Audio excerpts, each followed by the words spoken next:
Hello everyone. तो चलिए आज की क्लास को स्टार्ट करते हैं।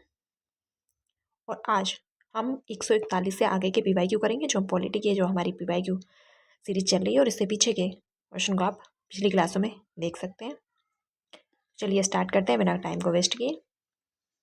निम्नलिखित में से कौन सा वक्तव्य भारतीय संविधान में नागरिकों के मौलिक अधिकार के रूप में उल्लिखित है? मौलिक अधिकार के रूप में उल्लिखित है। तो किसी भी व्यक्ति को एक ही अपराध के लिए एक से अधिक बार दंडित नहीं किया जा सकता, और किसी भी व्यक्ति को उसकी इच्छा के विरुद्ध देश की रक्षा और राष्ट्र की सेवा करने के लिए बाध्य नहीं किया जा सकता। बाध्य नहीं किया जा सकता। तो दूसरा क्या है? तो ये मौलिक अधिकार के रूप में भारतीय संविधान में उल्लिखित है। तो क्या उल्लिखित है? तो ये सही है, क्योंकि ये भारतीय संविधान अपराध के लिए एक से अधिक बार दंडित नहीं किया जा सकता है, बात सही है। लेकिन इच्छा के विरुद्ध देश की रक्षा और राष्ट्र की सेवा करने के लिए बाध्य नहीं किया जा सकता, बाध्य किया जा सकता है, नहीं कहा जा सकता है। लेकिन ये किस में आता है? ये आता है मौलिक कर्तव्य में। मौलिक कर्तव्य में किस में आता है? तो ये आता है कर्तव्य में। ये आता है कर्तव्य में। तो कौन सा सही हो जाएगा? केवल ए। भारतीय संविधान के नागरिकों के मौलिक अधिकार 12 से 35 तक का वर्णन किया गया है। अनुच्छेद 20 में किसी भी व्यक्ति को एक ही अपराध के लिए एक से अधिक बार दंडित नहीं किया जा सकता, और किसी अपराध के लिए अभियुक्त किसी व्यक्ति को स्वयं अपने विरुद्ध साक्षी होने के लिए बाध्य नहीं किया जा सकता। जबकि अनुच्छेद 33 में इस उपबंध के अपवाद का भी प्रावधान है कि किसी भी व्यक्ति को उसकी इच्छा के विरुद्ध देश की राष्ट्र और रक्षा की सेवा करने के लिए बाध्य किया जा सकता है। सिर्फ ए और बी, यानी कि ए सही है और बी गलत है। तो चलिए अगला क्वेश्चन देखते हैं। और अगला क्वेश्चन है, निम्नलिखित में से कौन सा सही है? यानी कि जोड़े मिलान के रूप में ये दिया गया है। जोड़े मिलान मतलब कि कौन सा सही है? तो अनुच्छेद 19 में संघ बनाने का अधिकार है। 19 बी में किसी पेशे का अभ्यास करने का अधिकार है। 19 ए में भाषण और अभिव्यक्ति की स्वतंत्रता का अधिकार है, यानी कि प्रेस का अधिकार भी इसी में आता है। और 19 जी में शांतिपूर्ण और हथियारों के बिना इकट्ठा होने का अधिकार है। तो बताइए इनमें से कौन सा सही है? तो इनमें से सही हो जाएगा ये, यानी कि 19 ए में भाषण और अभिव्यक्ति की स्वतंत्रता का अधिकार है। तो अब आप देख लीजिए किस तरीके के क्वेश्चन बने हैं, तो आपको अब इसी लेवल पे अपनी तैयारी को करके रखना पड़ेगा। अनुच्छेद 19 ए भाषण और अभिव्यक्ति की स्वतंत्रता का अधिकार सही सुमेलित, यानी कि ये सही है ये बात। और 19 बी में क्या है? तो 19 बी में है शांतिपूर्ण व निरायुध सभा एवं सम्मेलन की स्वतंत्रता। और 19 सी में क्या है? तो 19 सी में है संगठन या संघ बनाने की स्वतंत्रता। 19 सी में है संगठन या संघ बनाने की स्वतंत्रता। 19 डी में है देश के किसी भी क्षेत्र में आवागमन की स्वतंत्रता। देश के किसी भी क्षेत्र में आवागमन की स्वतंत्रता। 19 ई निवास की स्वतंत्रता। निवास की स्वतंत्रता। 19 जी कोई भी वृत्ति व्यापार या कारोबार करने का अधिकार। कोई भी वृत्ति व्यापार या कारोबार करने का अधिकार। चलिए अगला क्वेश्चन, भारतीय संविधान के अनुच्छेद 20 में क्या है? यानी कि 20 किससे संबंधित है? इनमें से देखिए, तो पदवियों का उन्मूलन, दोष सिद्धि के संदर्भ में संरक्षण, नागरिकता के अधिकारों की निरंतरता, सहकारी समितियों को प्रोत्साहन देना। तो क्या है इसमें? तो अनुच्छेद 20 में आता है दोष सिद्धि के संदर्भ में संरक्षण। पदवियों का जो त्याग है, ये उपाधियों का अंत आर्टिकल 18 में बताया गया है। और नागरिकता के जो अधिकार है वो है 5 से 11 तक में आते हैं नागरिकता से संबंधित। सहकारी समितियां ये आती हैं DPSP 43 बी में। 43 बी में तो भारतीय संविधान में अनुच्छेद 20 दोष सिद्धि के संदर्भ में संरक्षण से संबंधित है, और इसके अंतर्गत 3 प्रकार के प्रावधान जो है वो किए गए हैं। किसी भी व्यक्ति को एक अपराध के लिए केवल एक बार सजा मिलेगी, यानी कि किसी अपराध के लिए दोबारा से सजा नहीं दी जा सकती। एक बार सजा मिल गई है तो दोबारा नहीं दी जा सकती। व्यक्ति द्वारा अपराध करने के समय जो कानून है उसी के तहत ही सजा मिलेगी, ना कि अन्य कानून के तहत जो बाद में बनाए जाएं। और व्यक्ति को स्वयं के विरुद्ध न्यायालय में गवाही देने के लिए बाध्य नहीं किया जाएगा। क्या नहीं किया जाएगा।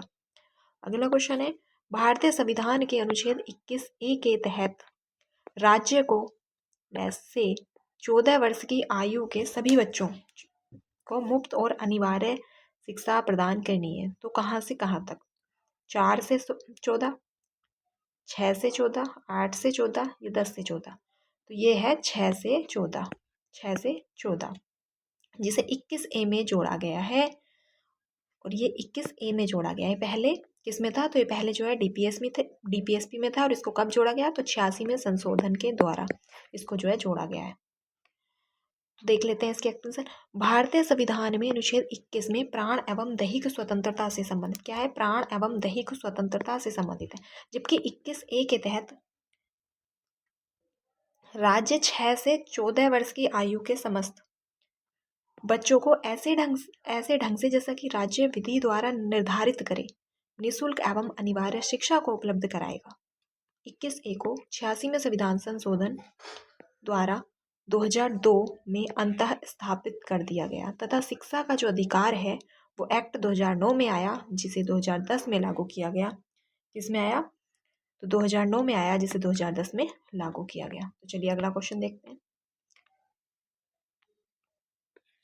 भारतीय संविधान का अनुच्छेद 22 निम्नलिखित में से किससे संबंधित है? तो भारतीय संविधान का जो अनुच्छेद है वो 22, तो वो किससे संबंधित है?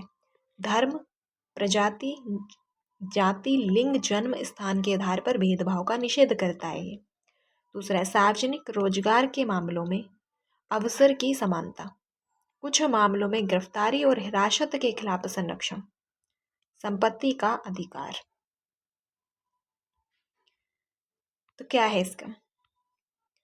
तो भारतीय संविधान का अनुच्छेद 22 किससे संबंधित है? तो अनुच्छेद 22 संबंधित है कुछ मामलों में गिरफ्तारी और हिरासत के खिलाफ संरक्षण। जबकि संपत्ति का जो अधिकार है वो अब मौलिक अधिकार से हटाकर 300A में कर दिया गया है। एक कानूनी अधिकार जो है ये बना दिया गया है।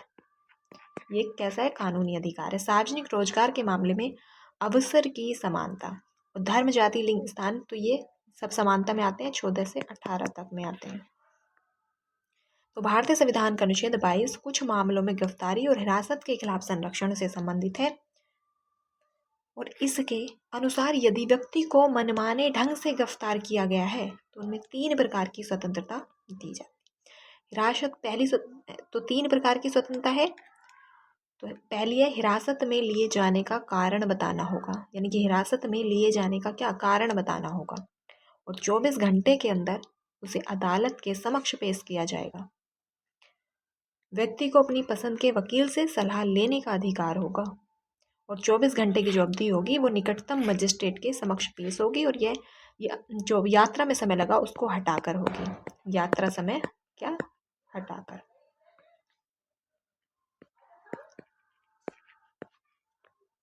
अगला क्वेश्चन है भारत के संविधान का निम्नलिखित में से कौन सा अनुच्छेद राष्ट्रपति के चुनाव की प्रक्रिया से संबंधित है? राष्ट्रपति के चुनाव की प्रक्रिया से संबंधित है।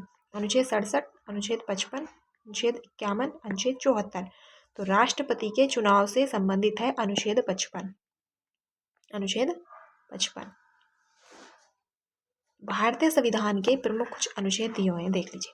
55 में क्या है? तो भारत के राष्ट्रपति के चुनाव की प्रक्रिया। 55 में भारत के राष्ट्रपति के चुनाव की प्रक्रिया है। और 61 में राष्ट्रपति पर महाभियोग चलाने की प्रक्रिया है। 61 में क्या है? तो राष्ट्रपति पर महाभियोग। और 51 में अंतर्राष्ट्रीय शांति एवं सुरक्षा की अभिवृद्धि डीपीएसपी में आता है। 51 क्या में मूल कर्तव्य है, और 67 में उपराष्ट्रपति की पदावधि है, और 74 में क्या है? तो राष्ट्रपति को सहायता और सलाह देने के लिए मंत्री परिषद होगी। और राष्ट्रपति पर महाभियोग जो है वो दोनों ही सदनों में पारित होता है, अलग अलग। अगला क्वेश्चन है लैंगिक समानता हेतु कौन सा उपाय अनुचित है? अनुचित है, ये ध्यान रखना है कि उचित या अनुचित क्या पूछा है या नहीं पूछा है, सही पूछा है। तो महिला सशक्तिकरण, समान वेतन, दहेज विरोधी कानून, घर के बाहर जबरदस्ती काम पर भेजना। घर के बाहर जबरदस्ती काम पर भेजना, तो ये तो साफ ही दिख रहा है कि यही हो जाएगा। तो किसी महिला को अनुचित प्रकार से दबाव डालकर बलपूर्वक या जबरदस्ती घर से बाहर भेजना, काम पर भेजना लैंगिक समानता के उपायों का उल्लंघन माना जाता है। जबकि अन्य उपाय जैसे कि महिला सशक्तिकरण, समान वेतन, दहेज विरोधी कानून इत्यादि लैंगिक समानता के लिए प्रभावी उपाय हैं।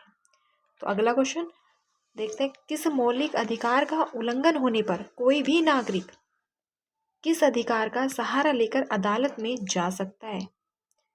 तो समानता का अधिकार, स्वतंत्रता का अधिकार, आगे दो ऑप्शन है उन्हें भी देखते हैं। तो किसके तहत जा सकता है?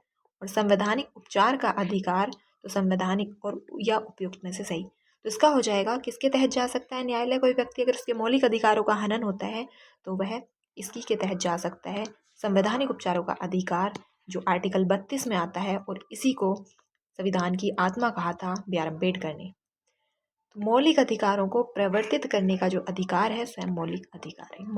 मौलिक अधिकारों का उल्लंघन होने पर अनुच्छेद 32 के अंतर्गत उच्चतम न्यायालय तथा 226 के तहत उच्च न्यायालय द्वारा 5 प्रकार की रिटें जारी की जाती हैं। बंदी प्रत्यक्षीकरण, परमादेश, अधिकार परीक्षा, प्रतिषेध, उत्प्रेक्षण, और इसी प्रकार की रिटें जारी की जा सकती हैं। और अगला क्वेश्चन है, धर्म की स्वतंत्रता का अधिकार किस अधिनियम में है? तो धर्म की स्वतंत्रता का जो अधिकार है वो किस अधिनियम में है? 25 से 28, 14 से 18 या 56 या 51। तो धर्म की स्वतंत्रता का अधिकार 25 से 28 में आता है और यहाँ पे आता है, ये आता है समानता का अधिकार, समानता का अधिकार। और 51, तो 51 में अंतर्राष्ट्रीय शांति समझौते आते हैं जो कि ये DPSP का भाग है। तो धर्म की स्वतंत्रता का अधिकार मौलिक अधिकार है जो कि अनुच्छेद 25 से 28 तक में परिभाषित किया गया है। अनुच्छेद 25 अंतःकरण की स्वतंत्रता और धर्म को अबाध रूप से मानने, आचरण करने की स्वतंत्रता। अनुच्छेद 26 धार्मिक कार्यों के प्रबंधन की स्वतंत्रता। और अनुच्छेद 27 किसी भी विशिष्ट धर्म की अभिवृद्धि के लिए करों के संदाय एकत्रण हेतु स्वतंत्रता। और अनुच्छेद 28 शिक्षा संस्थानों में धार्मिक शिक्षा या फिर धार्मिक उपासना में उपस्थित होने के बारे में स्वतंत्रता। अगला क्वेश्चन है, भारतीय संविधान के किस अनुच्छेद के अंतर्गत प्रत्येक नागरिक को मानवीय गरिमा से जीने का अधिकार है? मानवीय गरिमा से जीने का अधिकार है अनुच्छेद 21, अनुच्छेद 14, अनुच्छेद 15, अनुच्छेद 20। तो ये है अनुच्छेद 21 में। किसमें है? अनुच्छेद 21 में। तो संविधान के अनुच्छेद 21 में प्राण एवं दैहिक स्वतंत्रता का अधिकार प्रदान किया गया है और इसके अंतर्गत प्रत्येक नागरिक को, इसके अंतर्गत क्या है? तो प्रत्येक नागरिक को गरिमापूर्ण जीवन जीने का मौलिक अधिकार प्राप्त है। और यह स्वतंत्रता सभी व्यक्तियों यानी कि नागरिक प्लस गैर नागरिक यानी कि विदेशी हो या भारतीय हो, सभी को प्रदान की गई है 21 के तहत प्राण एवं दैहिक स्वतंत्रता जो है। अगला क्वेश्चन है, भारतीय संविधान के अंतर्गत कानून के समक्ष समानता के संदर्भ में अपवाद किसके संदर्भ में है? राष्ट्रपति या राज्यपाल? केवल संप्रभु विदेशी के लिए? केवल राष्ट्रपति के लिए? किसी के लिए नहीं? तो ये है राष्ट्रपति एवं राज्यपाल, मुख्यमंत्री, इन सभी के लिए। प्रधानमंत्री, मुख्यमंत्री, राष्ट्रपति एवं राज्यपाल, तो इन सभी के लिए आती है। कानून के समक्ष समानता का अर्थ है कि राज्य सभी व्यक्तियों के लिए एक समान कानून बनाएगा पर उन पर एक समान लागू करेगा। अगला क्वेश्चन है, किस शिक्षण संस्थान में धार्मिक शिक्षा दी जा सकती है? तो राजकीय विद्यालय में दी जा सकती है, राजकीय महाविद्यालय में, राज्य द्वारा सहायता प्राप्त विद्यालय, या उपरोक्त में से कोई नहीं। तो किस शिक्षण संस्थान में धार्मिक शिक्षा दी जा सकती है? तो उपरोक्त में से किसी में नहीं दी जा सकती धार्मिक शिक्षा। संविधान के अनुच्छेद 28 के अनुसार यदि राज्य द्वारा पूर्णतः पोषित शिक्षण संस्थान में किसी प्रकार की धार्मिक शिक्षा नहीं दी जा सकती जो राज्य द्वारा पूर्णतः पोषित है, लेकिन यदि ऐसी शिक्षण संस्थानों की स्थापना न्यास के तहत की गई है तो उनमें धार्मिक शिक्षा दी जा सकती है। द्वारा यदि सहायता प्राप्त करने वाले शिक्षण संस्थानों में धार्मिक शिक्षा तभी दी जा सकती है जब इसके लिए संबंधित छात्र छात्राओं ने या फिर यदि वह अवयस्क हैं तो उनके अभिभावक ने सहमति दी हो। अगला क्वेश्चन, नैसर्गिक न्याय के सिद्धांत निम्नलिखित में लागू होते हैं। तो नैसर्गिक न्याय के सिद्धांत किस पर लागू होते हैं? प्रशासनिक कार्यवाहियों में, अर्ध न्यायिक कार्यवाहियों में, न्यायिक कार्यवाहियों में, या उपरोक्त लिखित प्रत्येक कार्यवाही में। तो नैसर्गिक न्याय के सिद्धांत जो हैं वो उपरोक्त सभी में लागू होते हैं, यानी कि प्रशासनिक कार्यवाहियों में भी, अर्ध न्यायिक में भी और न्यायिक में भी। तो नैसर्गिक न्याय के सिद्धांत प्रशासनिक, अर्ध न्यायिक एवं न्यायिक कार्यवाही में लागू होते हैं। नैसर्गिक न्याय के सिद्धांत निम्नलिखित: कोई भी व्यक्ति अपने मामलों में तथ्यों को आंकने वाला नहीं होगा, कोई भी व्यक्ति अपने मामलों में तथ्यों को आंकने वाला नहीं होगा और व्यक्ति को यथोचित अवसर दिए बिना उसके विरुद्ध कोई भी निर्णय नहीं लिया जाएगा। किसी भी व्यक्ति को दोहरे संकट में नहीं डाला जाएगा। अगला क्वेश्चन, एक नागरिक द्वारा सभा करने के अधिकार का प्रयोग किया जा सकता है बशर्ते कि सभा शांतिपूर्ण हो, सभा शांति विहीन, ए और दो दोनों, न ए न बी। तो कौन सा सही होगा? यानी कि सभा कर सकते हैं लेकिन वो सभा शांतिपूर्ण हो, बिना हथियारों के हो, तो ये हो जाएगा सभा शांतिपूर्ण हो। प्रत्येक नागरिक को अनुच्छेद 19(1) ख के अंतर्गत शांतिपूर्ण बिना हथियार के सभा करने की स्वतंत्रता प्राप्त है। इसके अंतर्गत जुलूस निकालने की स्वतंत्रता भी प्राप्त है, लेकिन 19(3) के अंतर्गत प्रभुता एवं अखंडता तथा लोक व्यवस्था के आधार पर इसे प्रतिबंधित किया जा सकता है। अगला क्वेश्चन है, आपातकाल के दौरान किस मौलिक अधिकार को अनुच्छेद 359 के अधीन राष्ट्रपति द्वारा निलंबित करने का अधिकार है? तो राष्ट्रपति द्वारा निलंबित करने का अधिकार किसको है? अनुच्छेद 19, अनुच्छेद 21, अनुच्छेद 14, अनुच्छेद 20। तो किसको निलंबित किया जा सकता है?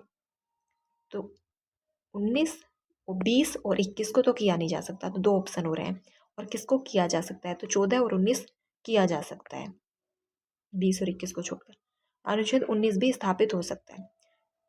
तो यानी कि राष्ट्रपति राष्ट्रीय आपात के दौरान अनुच्छेद 20 व 21 को छोड़कर यानी कि इनके अतिरिक्त मौलिक अधिकारों को निलंबित कर सकता है। युद्ध या बाह्य आक्रमण के समय अनुच्छेद 19 भी स्थगित हो जाता है, परंतु यह अनुच्छेद 358 के अंतर्गत होता है और ये स्वतः निलंबित हो जाता है।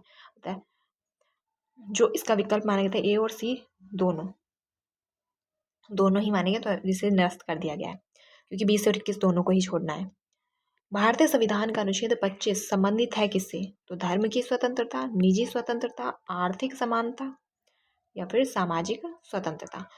तो भारतीय संविधान का जो अनुच्छेद 25 है वो है धर्म की स्वतंत्रता, क्योंकि 25 से 28 तक धर्म की स्वतंत्रता है। तो 25 भारतीय संविधान का अनुच्छेद 25 जो है वो प्रत्येक व्यक्ति को अंतःकरण की और धर्म को अबाध रूप से मानने, आचरण और प्रचार करने की स्वतंत्रता देता है। आचरण और प्रचार करने की स्वतंत्रता देता है। समाज कल्याण एवं समाज सुधार के आधार पर अनुच्छेद 25 में यह भी स्पष्टीकरण दिया गया है कि हिंदू धर्म की धार्मिक संस्थाओं को हिंदुओं के सभी वर्गों के लिए खोला जा सकता है और इस उद्देश्य के लिए हिंदू धर्म में बौद्ध, जैन एवं सिख धर्म सम्मिलित है। हिंदू धर्म में बौद्ध, सिख, जैन सभी धर्म आते हैं। अगला क्वेश्चन है, भारतीय संविधान का कौन सा अनुच्छेद मौलिक अधिकारों का संवैधानिक उपचार प्रदान करता है?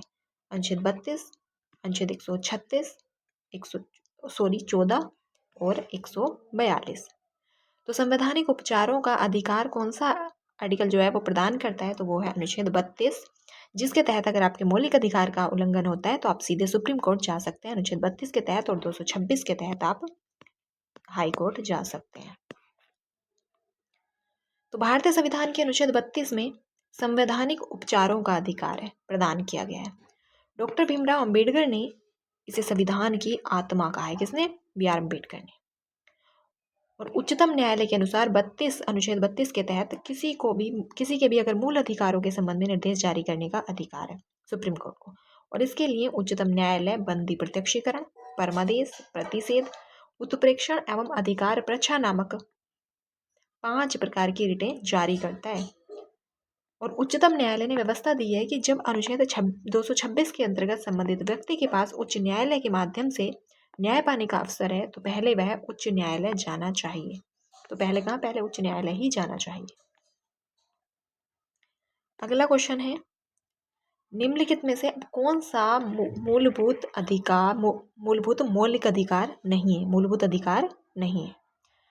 तो समानता का अधिकार, संपत्ति का अधिकार, शोषण के विरुद्ध अधिकार और बोलने की स्वतंत्रता का अधिकार। तो अब कौन सा अधिकार मूलभूत अधिकार नहीं है? जो मौलिक अधिकार है वो नहीं है। तो समानता का अधिकार जो कि 14 से 18 है, तो ये तो है।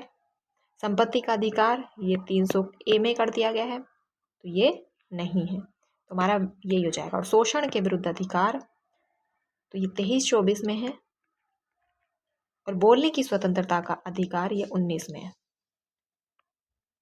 संपत्ति का अधिकार मूलभूत अधिकार नहीं है। 1978 में 44वें संविधान संशोधन के बाद संपत्ति के अधिकार को मूलभूत अधिकार से अनुच्छेद 300 के अंतर्गत विधि के प्राधिकार के बिना व्यक्तियों को संपत्ति से वंचित न किया जाए।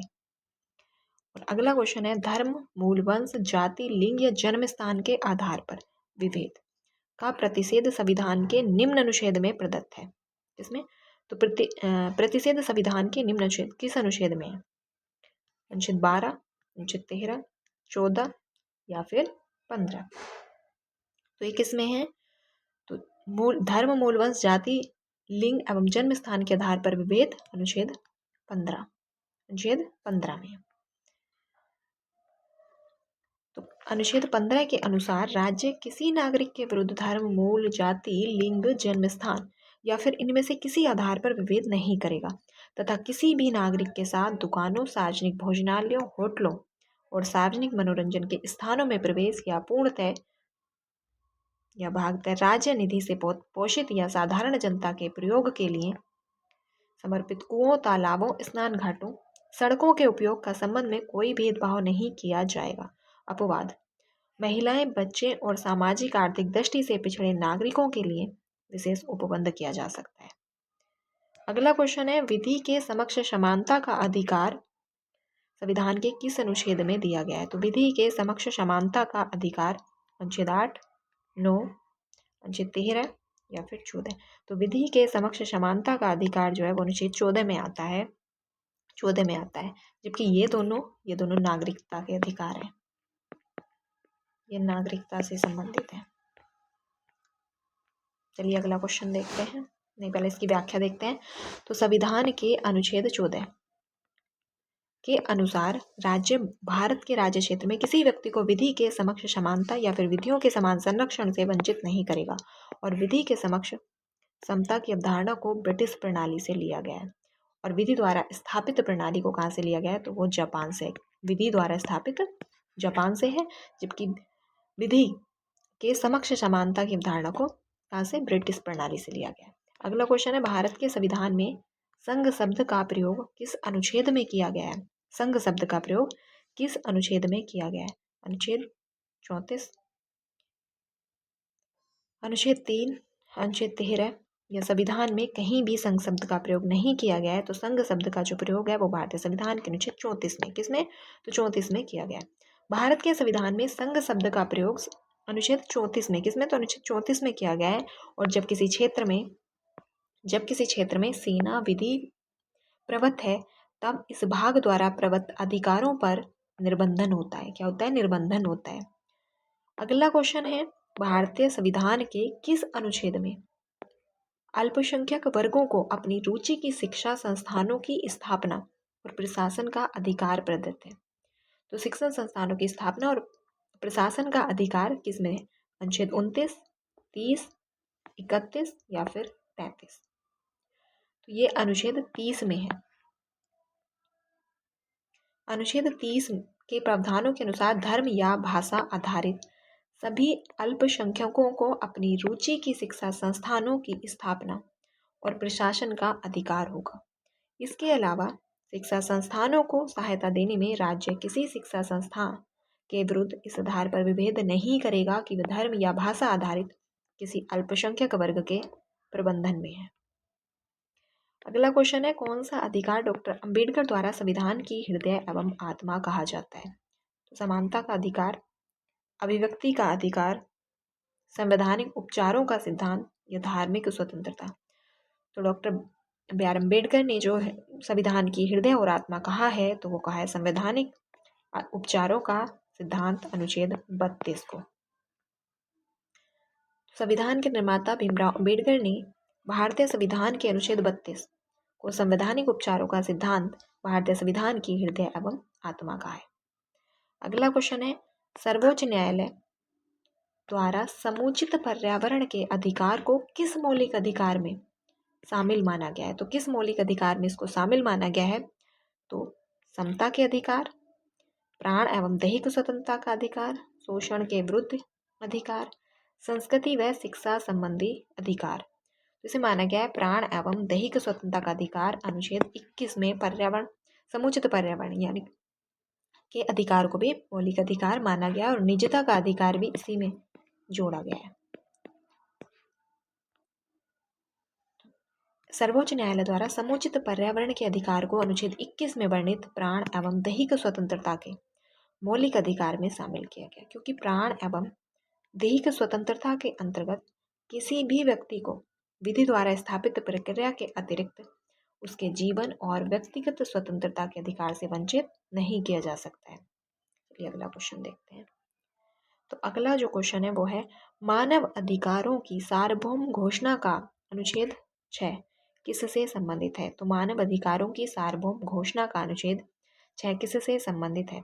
तो कानून के समक्ष एक व्यक्ति के रूप में मान्यता का अधिकार, कानून के समक्ष एक व्यक्ति के रूप में मान्यता का अधिकार, समक्ष न्यायाधिकरण द्वारा प्रतिकार का अधिकार, मनमानी गिरफ्तारी और निर्वासन से स्वाधीनता, कानून के समक्ष समानता का अधिकार। तो कानून के समक्ष एक व्यक्ति के रूप में मान्यता का अधिकार, तो यह मानव अधिकारों की सार्वभौम घोषणा का अनुच्छेद 6 से संबंधित है। कानून के समक्ष एक व्यक्ति के रूप में मान्यता का अधिकार। संयुक्त राष्ट्र के चार्टर में यह कथन था कि संयुक्त राष्ट्र के लोग यह विश्वास करते हैं कि कुछ ऐसे मानवाधिकार हैं जो कभी छीने नहीं जा सकते, और संयुक्त राष्ट्र ने 10 दिसंबर 1948 को मानव अधिकारों की सार्वभौम घोषणा अंगीकार की थी, जिसके अनुच्छेद 6 के तहत हर किसी को हर जगह कानून की निगाह में व्यक्ति के रूप में स्वीकृति प्राप्त का अधिकार है, स्वीकृति प्राप्ति का अधिकार है। और मानवाधिकार दिवस भी 10 दिसंबर को ही मनाया जाता है। तो अब हमारा अगला टॉपिक आ गया है और इससे आगे का करेंगे अब हम कल की क्लास में, कि नए टॉपिक को हम कल से अब